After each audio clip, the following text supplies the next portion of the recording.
Coffee and goodies this morning, courtesy of Dixie. And I gotta say, those day bars must have been real good because I didn't see them last night. You don't get here early, you don't get any.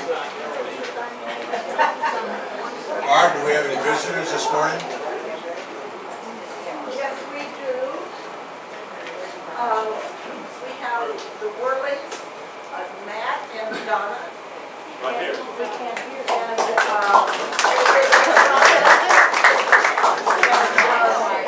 I heard Joe say something about she knew Donna when she was a young girl. Teenager. We also have Cher, Jim Montgomery's daughter here.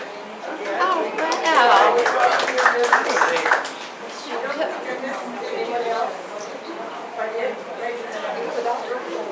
Okay. All right, thank you. My daughter, after being flooded 3 times, next week is moving to Mexico. And we'll be there. Let me get the mics up. Where's moving? Outside of Guadalajara into a town called Ajijic on Lake Chapala. Florida, did you say? No. Mexico. Mexico. That's where Bob and Jan. Okay, we got the mics up, now we can hear what's going I on. hope you come back during the time. Yeah, we'll start over. Thank you. You want to start over? We're going to sing. This morning, we don't have any birthdays. And we do have one anniversary couple, and I don't see them here. Bob and Sue Brown. No, they regular. Yeah, they know. Yeah, they must be off celebrating. We have any joys or concerns this morning? Salmon's are in here. I'll come back. Sometimes they just come back. Anybody else? You know, Joe, we need my. Need a mic? Sorry. Thank you. May not be on. It's not. No, push the button here. There.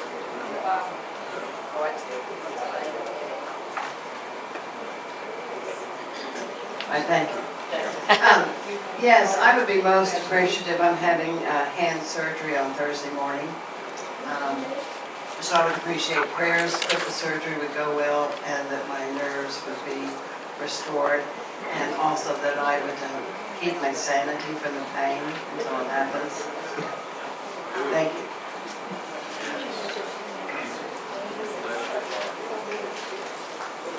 Anybody else? Okay, Alice Stevens has a clipboard to pass this morning. And she desperately needs somebody to sign up here. Well, Joe has given us a second bus, and the prayer group has half of the seats on the second bus, and anyone who signs up will be guaranteed a heavenly journey. So I'm going to start the prayer board around. Good job, Al. She wanted to get in on the bus announcement.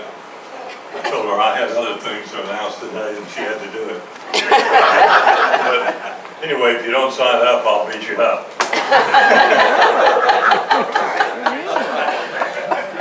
I think it would behoove us all to have somebody sign up. Okay, Jim Radcliffe has a quickie you want to pass on those. No, they wanted to sign up. Welcome to Confusion 101. Jim? Okay, well, I have 4 complimentary tickets for the Round Rock Express for this Tuesday night. This was sent to me as appreciation for sponsoring the class to attend from First United Methodist Church. So anyway, I have them here with me. If anybody is interested, I give them to Jim. No, you can keep 'em. So either way, we'll be glad to give them to you. Okay, that's for Tuesday night, August 28th. Yeah, just see Mary Beth if you want the tickets. Thank you.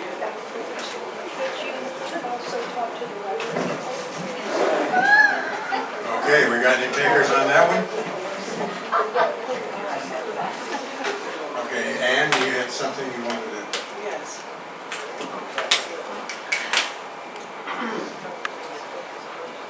That's okay. Just- A number of you are familiar probably with the courageous conversations that Reverend Ron Swain's been leading in the community. And essentially what these have been, of recent, I think, have been like a 4-week conversation between the 5 Methodist churches. So I wanted to tell you that we are going to do it again. Jim Turley and I are both working with Ron. We're going to have a 4-week conversation the 3rd and 4th Sunday afternoons in September and the 1st and 2nd Sunday in October. There'll be 4 meetings in the afternoon Sunday, and it's on my book, A Way to Being Us. And so it will be between the 5 Methodist churches. There will be an opportunity to overcome things related to race or other issues. And so if anyone is interested or would like to do it, please let Ron know, or Yvonne, or me. All right, thanks. Okay, thank you. Bishop Joe, you? Yeah, I just wanted to call your attention to what I passed out. 2 weeks ago, those of you who were here knew that I taught this lesson on this plan regarding one of the most crucial decisions that we'll be making in our church. That will be at the call General Conference on the 19th of February. So I just wanted you to have a summary of what I tried to bring together, and probably confused you in that effort. But this gives you a summary, and I think it's much easier to understand if you just refer to this. Thank you. Thank you. Alan's not here this morning, and he was going to interview Louise Smith. I'll explain. You're going to do it? I'm going to, if you would, let me explain it. Thank you. Go ahead. So I spoke to Alan the other day, and as I have now for 2 or 3 times, that we needed a sidewalk interview. So at that point, he told me that this is something that he felt like he needed to let someone else do, that he has done that, of course, a number of years, and that he's just more or less doesn't feel like he can really do that anymore. So therefore, I asked Tom Irby if he would be interested in doing this, and he pleased me very much with a yes. And so this morning, Tom is going to begin with his sidewalk interviews. And our first person is a person who has been here for several weeks. And I'm looking forward to knowing Louise Smith even more. And so, Tom, if you and Louise would come, we'll have a good interview. It's our opportunity to get to know her. Okay? Thank you, Ken. I feel like the guy who must have followed Walter Cronkite on the evening news. How do you do what Alan Rogers has done? It's just about impossible. Louise, we're really happy to have you with us, and I've got a few questions for you. Okay. First of all, just tell us about your early years. Where you brought up, about your family. My parents were from Texas, but my dad had been transferred to New York with a major oil company. So I was born and lived in suburban New York until I was almost 12. And then we moved back to Texas for them. And I graduated from high school in Lamarck down on the coast. Okay. What about your family? Are there any other kiddos, or? I'm an only child. Wow. Okay. Had all the attention. Yeah. Yep. Good and bad. Yep. Okay. Well, who were your heroes while you were young? Actually, my parents. Both of them were Depression kids.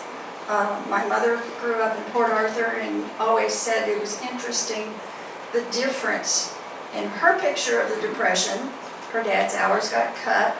They had to work on sending her brother to college on income rather than the stock they had been saving.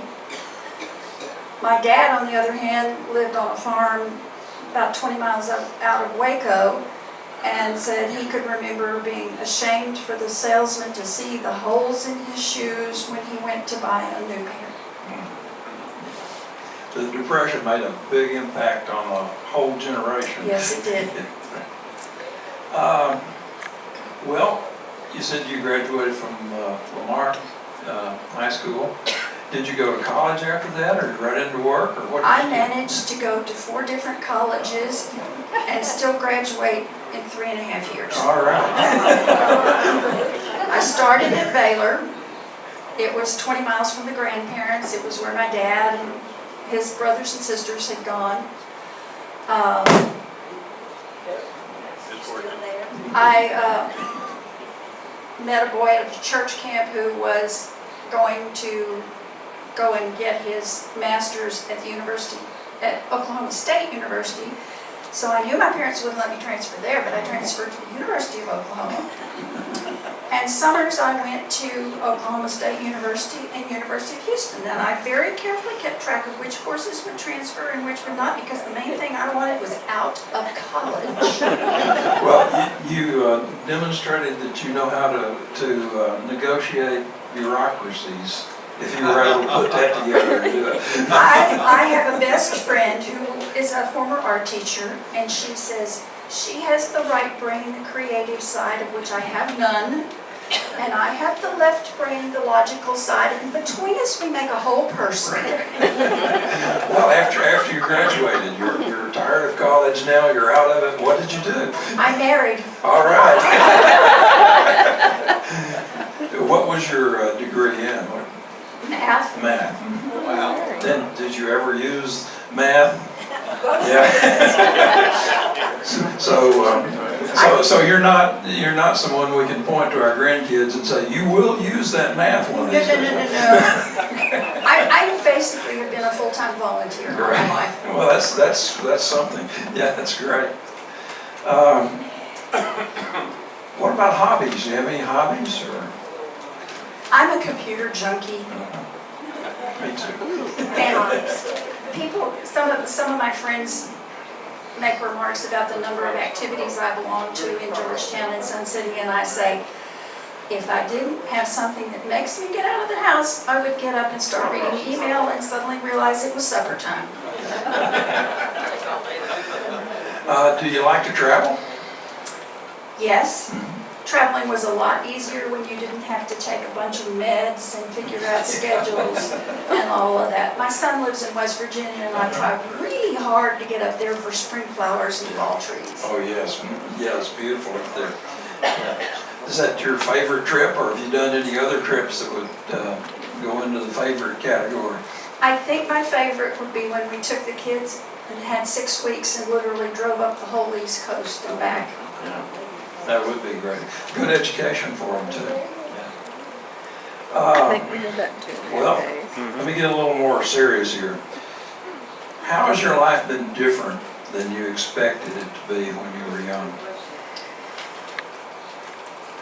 My dad was cutting a tree down and broke his back and became a paraplegic when he turned 65. So I dealt with that for 8 or 9 years. And my husband was diagnosed with Lewy body dementia, and I dealt with that for 10 years. Yeah, that would be different. Yeah, right. Well, tell us something about yourself that no one here knows about and wouldn't guess.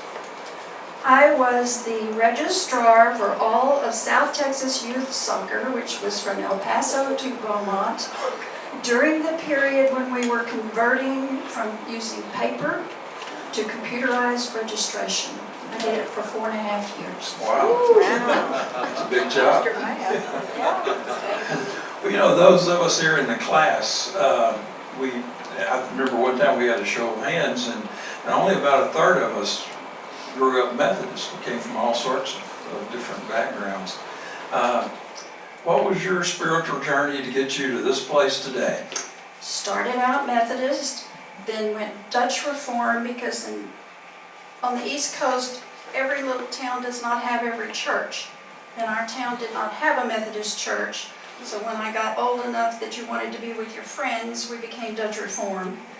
Moved to Texas, became Presbyterian, joined the Episcopal Church, was Episcopal until they didn't want my 2-year-old in the early service, but they didn't have a nursery, so they told us, would we please hire a nursery worker?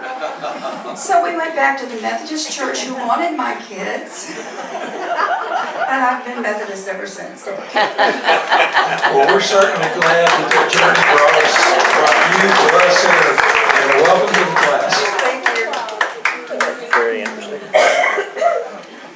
Good job, Louise. Good job. Thank you for that. Tom, you're gonna have a hard time coming up with one to beat that one. That's right, that's a good one. All right. Julia? Oh, no, it's Louise. Louise, you've got this. She's got the prayer. Bring that one, and then Ken's gonna talk next.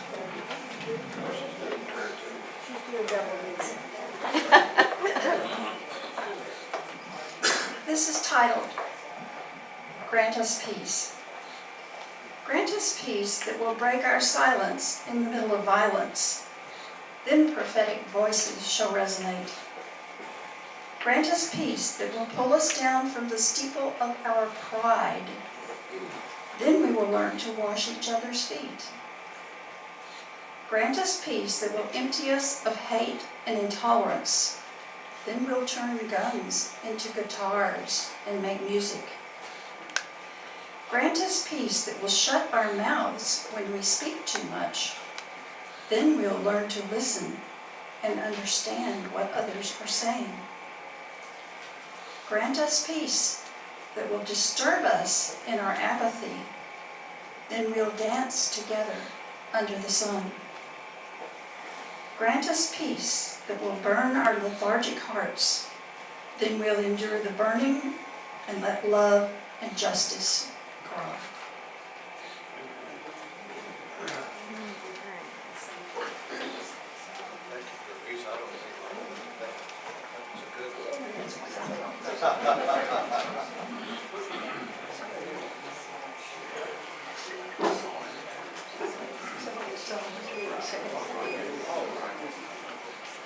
Well, I really enjoyed that sidewalk interview. It was really a good one.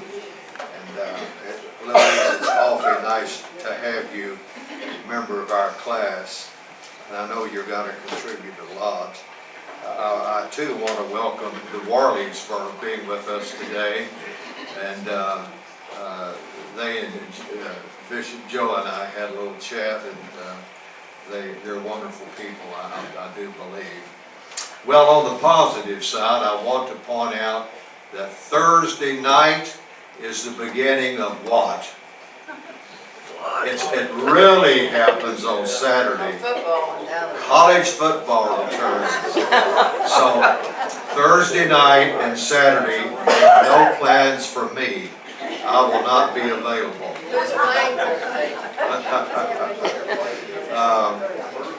I do want to thank the teacher committee for having Scott Fennell in last week. Now that I'm doing this solo, quite frankly, I do need a break occasionally. That doesn't mean we're going out of town or that anyone's sick. It's just that I flat need a break to prepare for future lessons. And so, on the other hand, I've heard many people say, and I completely agree, that it's really good occasionally to have a speaker come in from outside or from the class. And because after all, variety is the spice of life, is it not? At least we've been told that. But I do want to thank the teacher committee for doing so well. Sam Bowen, a member of our class, and then Scott Fennell. And I would like to encourage some of you who are quite capable of teaching a Sunday school lesson to talk to to our teaching committee, and will certainly, I'm sure, be happy to use you.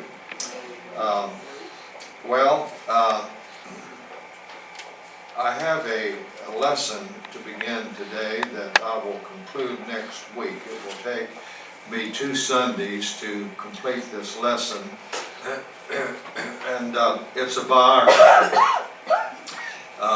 As I have explained to you a couple of times before, I have a curriculum for teaching you, and I like to have various avenues of teaching, and one of those is biography. I have presented several biographies to this class and intend to do more in the future.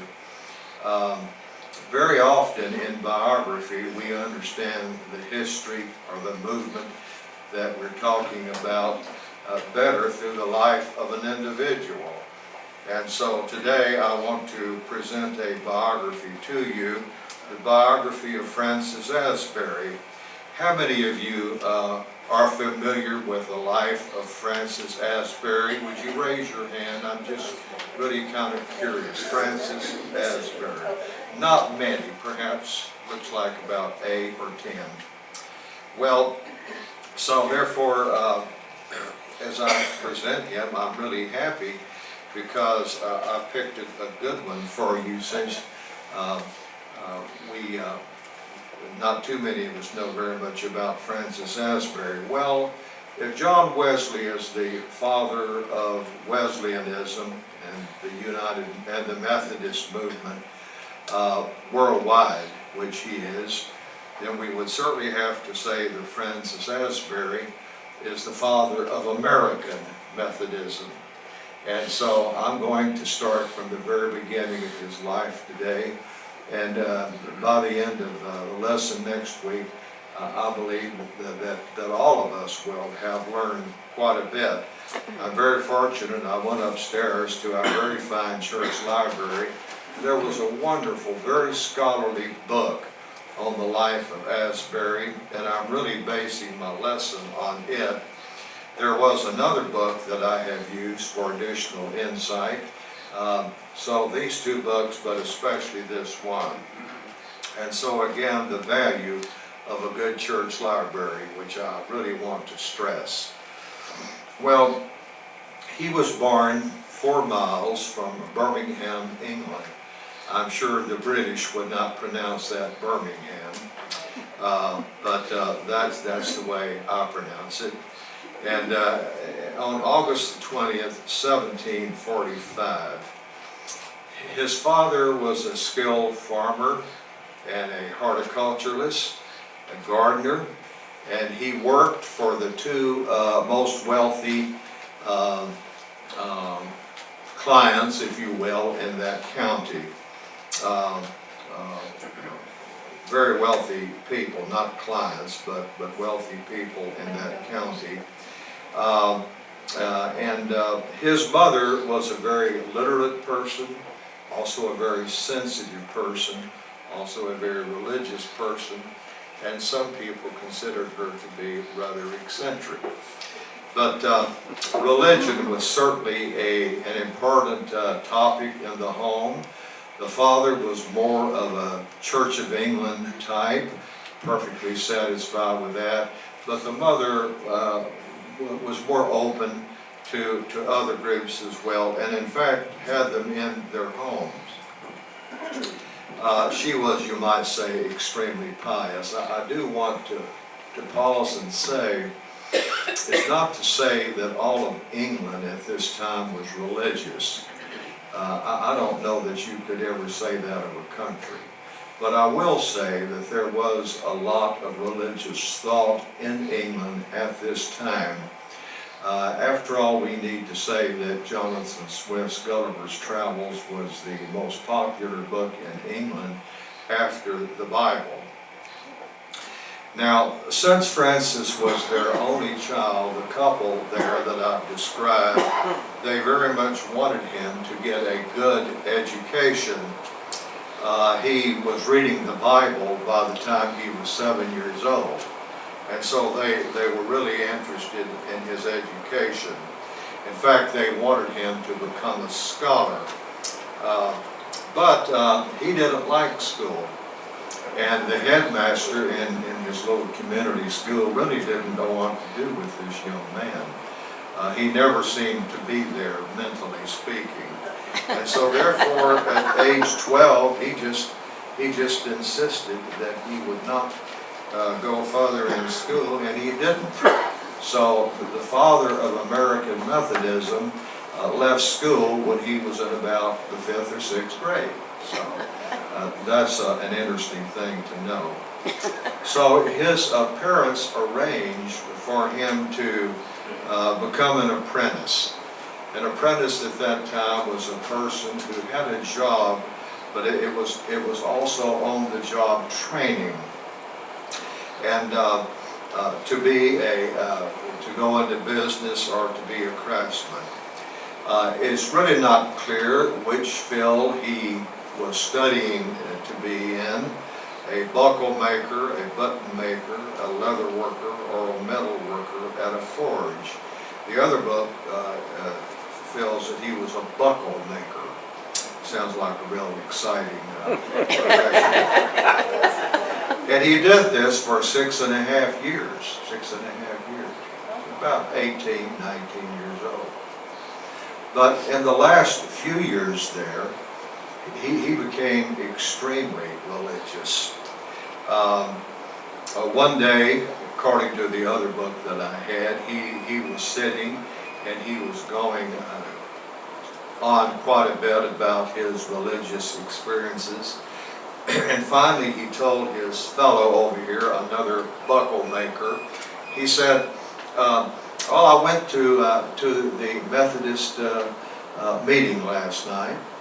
And his friend said, well, was there much shouting? And he said, yes, there was. And he says, you know, I think I figured out why the Methodists are so happy. And the friend says, well, I surely would like to know, well, what is it?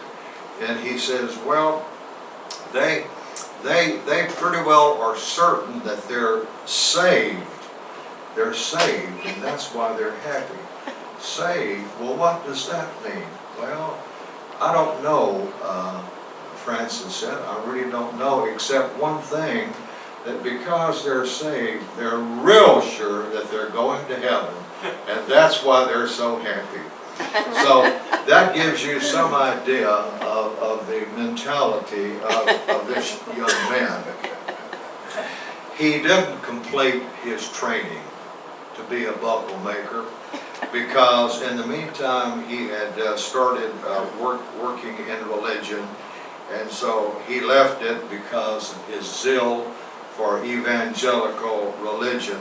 It burned within him, and it determined his life's work. Now, since Francis and his mother were interested in evangelistic preaching, and also this intensive fellowship within a group of people, it is inevitable that they would come to know about the Methodist, because that's a pretty good description of Methodist.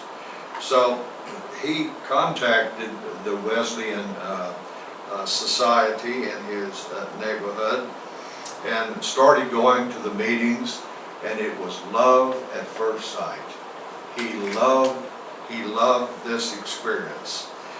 He loved the way the Methodists preached. He loved the way the Methodists prayed.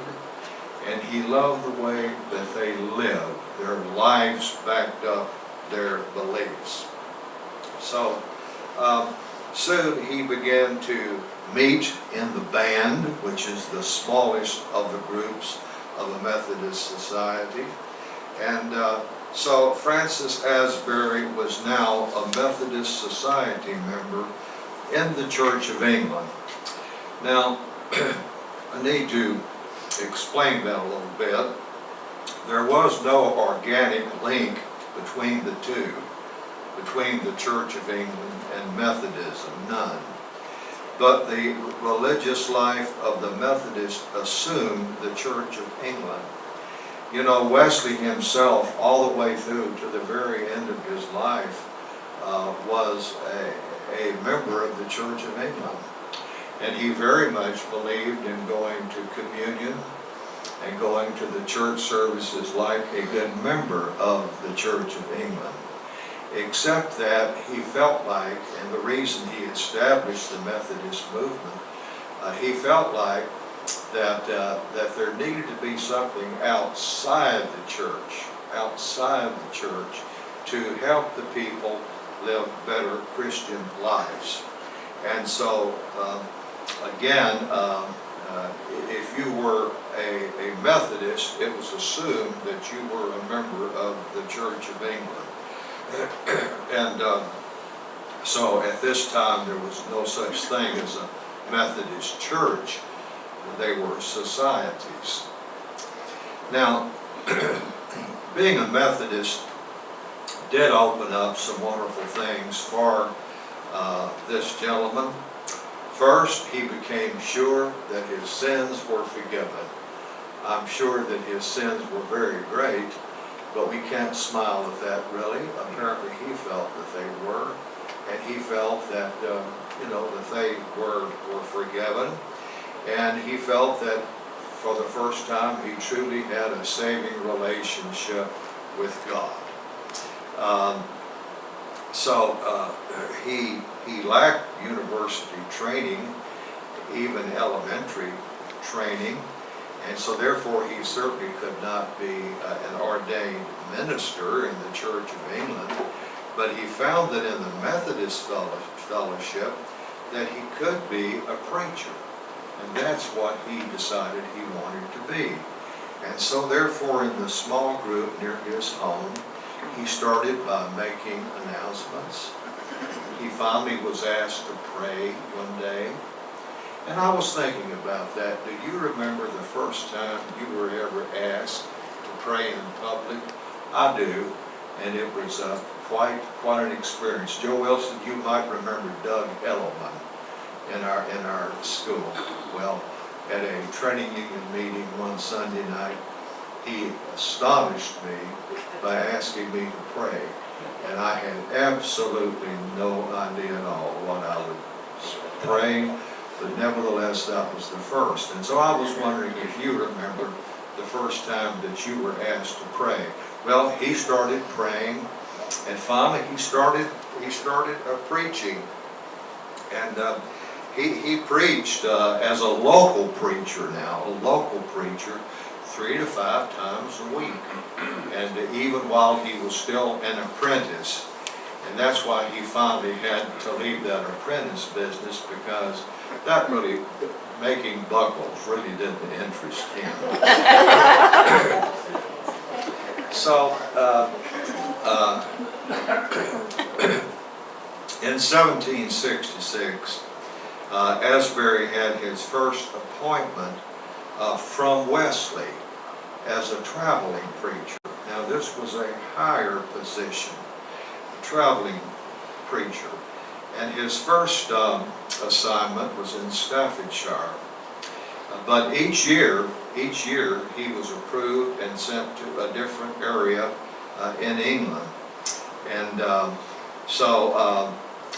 he really loved traveling in his area and preaching and visiting with people about their faith. And so there was no doubt about it, Francis Asbury had really found his place. He seems never to have questioned his call and to his occupation of being a preacher.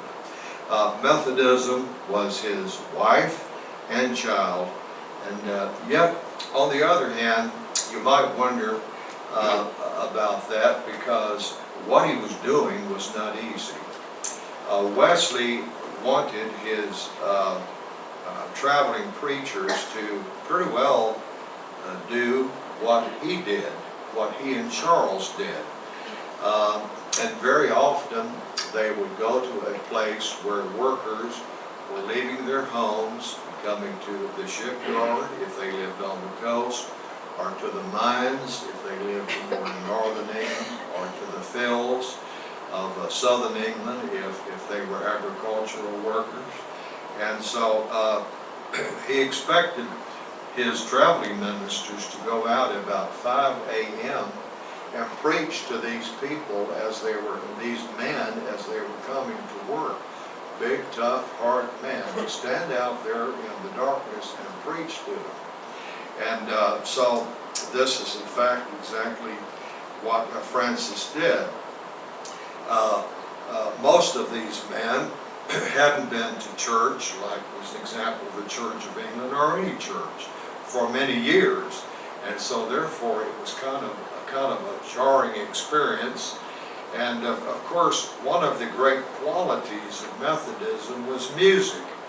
And so this is why Charles Wesley wrote so many hymns, and even John Wesley wrote 200 or 300 hymns. And so not only would they preach, but they would sing. And John and Charles and others, they would all be together. Well, so this, of course, even helped spread the word or put the faith in the heart of these workers. Now, the problem was there were hoodlums in the crowd, people who wanted to break the service up. And so they did that, and this became unpleasant. And in fact, sometimes there were so many of the naysayers in the crowd at these early morning meetings that the preachers were beaten. If you recall, John Wesley almost was killed. And he was literally hiding in the bush, trying to get away. And there was a beautiful hymn written based on that experience. And so, therefore, this was not an easy thing at all.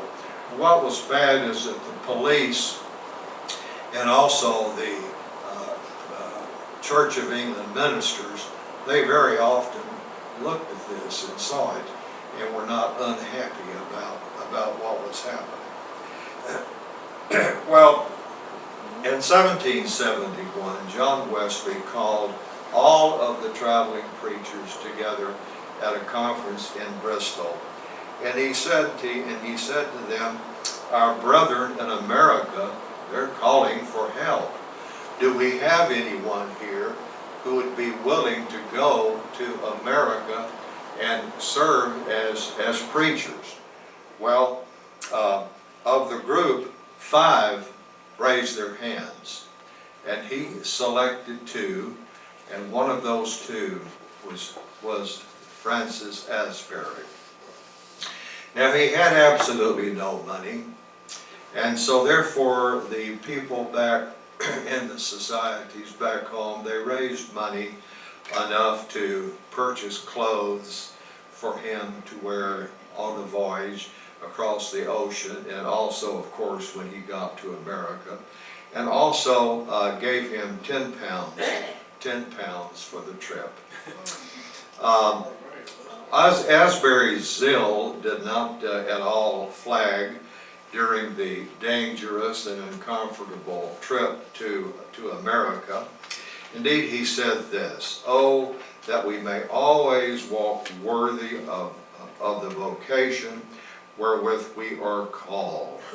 When I came near the American shore, my very heart melted with me to think from whence I came, where I was going, and what I was going about." So the day of his landing at Philadelphia was on October the 27th, 1771. Francis Asbury was not the first Wesleyan Methodist in America, not at all. Various English and also Irish. You know, John Wesley went over to Ireland also to preach. So various English and Irish Methodists had already moved to America, and they had formed Methodist societies, especially in New York and Philadelphia. And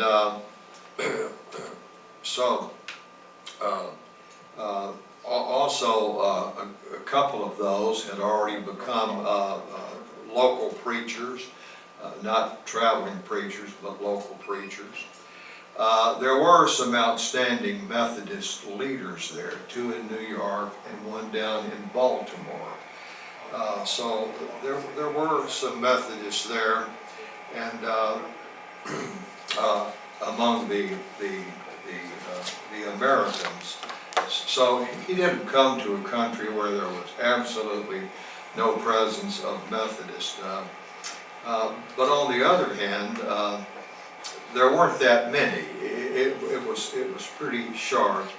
After working for a whole year in the only way he knew to, which was going out on circuit riding and introducing Methodism to others and setting up societies, even after a year of his doing that, we have these numbers. Maryland was the most thriving community for Methodism. There were 500 members of the Methodist, if I can call it faith, in Maryland, but only 180 in New York, 200 in New Jersey, 180 in Philadelphia, just 100 in Virginia. So a total of about 1,160 members at this time, about a year after he had been there. Now, as he looked over the country, now where he was to serve, he had 2 concerns, and I want to read a paragraph that pretty well describes that. 2 things may be said about Asbury's concern. First, it is hardly fitting to speak of American cities at that time, when Asbury started his ministry. New York was a town of just over 20,000. Its slightly larger and more prestigious urban neighbor, Philadelphia, was a hard 2-day trip by wagon. Baltimore, the rising center of Methodism, did not number 5,000 in 1773. So you see, Methodism at this time had already started growing, but still it was not large, nor were the cities large. In Baltimore, the city had no pavements, no police, no street lights, and was known for mud holes, which made the main streets almost impassable in autumn and spring. Second, only some 3% of the population of the colonies lived in towns over 8,000. And so Asbury was concerned about getting the preachers out into the country where the people were living on their farms. So when he was in New York, he complained about the preachers staying in the city.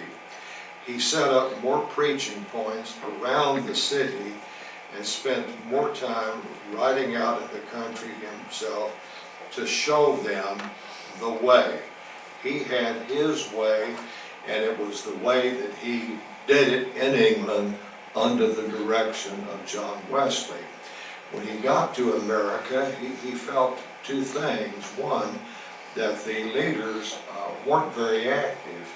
They were content to more or less stay in their societies, in their home.